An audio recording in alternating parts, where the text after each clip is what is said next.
इस एक्सप्लेनर में आपका स्वागत है। आमतौर पर हम इंसान हमेशा आसमान की तरफ देखते हैं ना, सितारों को समझने और ऊपर की दुनिया की खोज में लगे रहते हैं।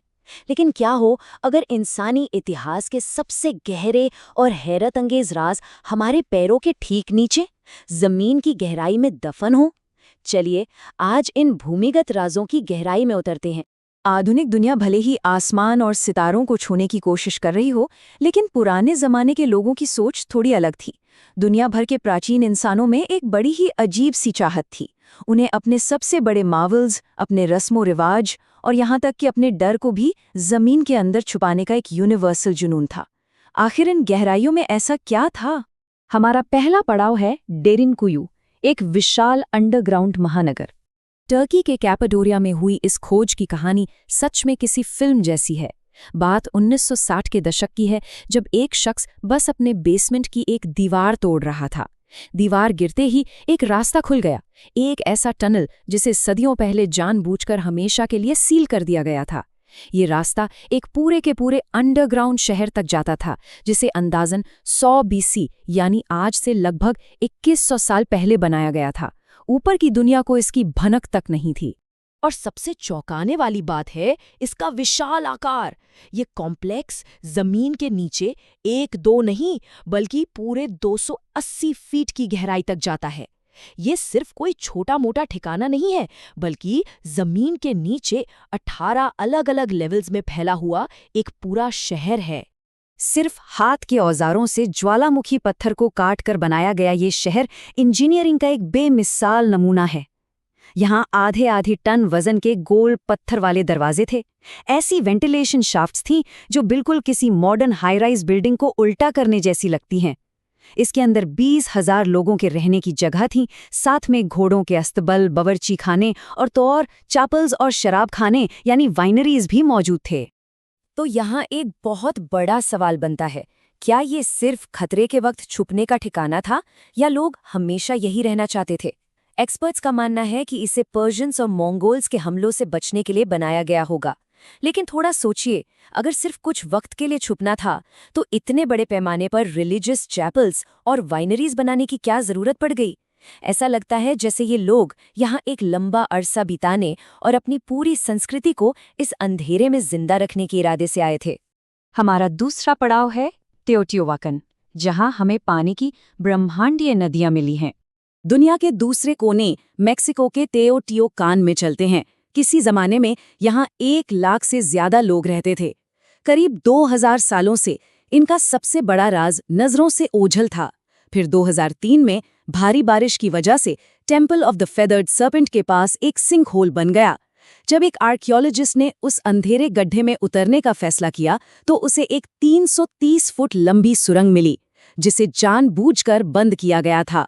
इस पिरामिड के ठीक नीचे जो सबसे गहरे बंद कमरे थे, वहां एक ऐसी चीज मिली जिसने सबको हैरान कर दिया। वहां लिक्विड मर्क्यूरी यानी पारे के तालाब मिले, जो बेहद जहरीला होता है। जब उस पर रोशनी पड़ी तो वो बिल्कुल पानी की तरह चमक रहा था।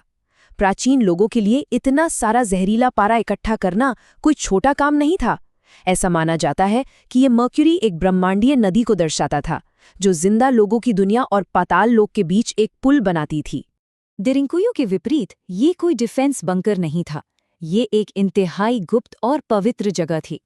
इन सुरंगों की दीवारों पर पाइराइट और हेमेटाइट को पीसकर इस तरह लगाया गया था कि जब वहां दिए जलें तो पूरी दीवार आसमान के सितारों की तरह चमक उठे। जरा कल्पना कीजिए, वहां के शासक इस गुप्त अंधेरे में उतरते होंगे और इन चमकते सितारों के बीच बैठकर अपने देवताओं से संपर्क करने की कोशिश करते होंगे। अब तीसरा पड़ाव है चानवीन देहुंतर, एक ऐसी रहस्यमयी भूल-भुलैया जो दिमाग को हिलाकर रख दे। पेरू के एंडेस पहाड़ों की ऊंचाइयों पर 1200 से 500 BC के बीच आर्किटेक्चर का एक बिल्कुल नया और खौफनाक इस्तेमाल सामने आया। यहाँ की सुरंगें लोगों को बसाने या छुपाने के लिए नहीं थीं। यहाँ ध्वनि यानी साउंड वेव्स को बदलने के लिए इनका निर्माण हुआ था। इसे हम अकूस्टिक मैनिपुलेशन कहते हैं। मकसद था एक भयानक गूंज पैदा करना और इंसान के होश उड़ा देना।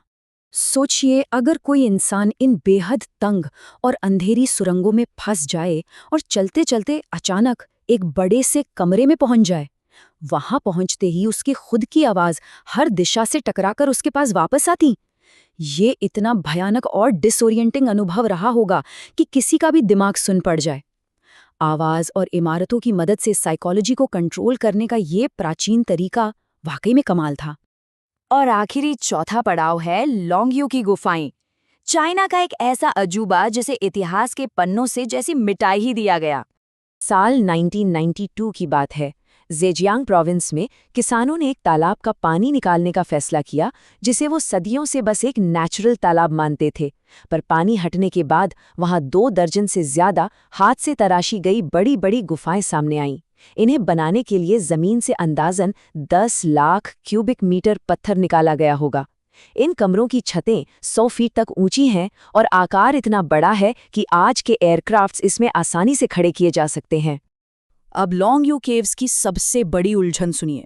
एक तरफ इनका विशाल फिजिकल स्ट्रक्चर है, 10 लाख क्यूबिक मीटर पत्थर बाहर निकालना, 100 फीट ऊंची छतें और हर दीवार पर एक जैसे छेनी के निशान। और दूसरी तरफ इतिहास का पन्ना बिल्कुल खाली है, 0 रिटन रिकॉर्ड्स। गुफा के अंदर से कोई पुरानी चीज नहीं मिली और सबसे अजीब बात, इतना सारा पत्थर काटकर फेंका कहाँ गया? इसका एक टुकड़ा तक आसपास नहीं मिला। ये किसी ऐसी सभ्यता का काम लगता है जिसने खुद को मिटा देने में कोई कसर नहीं छोड़ी। तो इस सबसे एक बात बिल्कुल शीशे की तरह साफ हो जाती है। डेरिंगकोयू के उस बंकर जैसे शहर से लेकर टियोटिवाकन की जहरीली नदियों तक और चाविन की खौफनाक भूल भुलैया से लेकर लॉन्गयू की गुमनाम गुफाओं तक, इंसानों ने हमेशा अपने सबसे गहरे राज जमीन के नीचे ही छुपाए हैं। ये पूरा सफर हमें ये सोचने पर मजबूर कर देता है कि आज जहां हम खड़े हैं, हमारी इन चमचमाती सड़कों और शहरों के ठीक नीचे अंधेरे में और क्या-क्या दफन है जो बाहर आने का इंतजार कर रहा है। इस दिलचस्प एक्सप्लेनर में हमारे साथ जुड़े रहने के लिए बहुत बहुत शुक्रिया।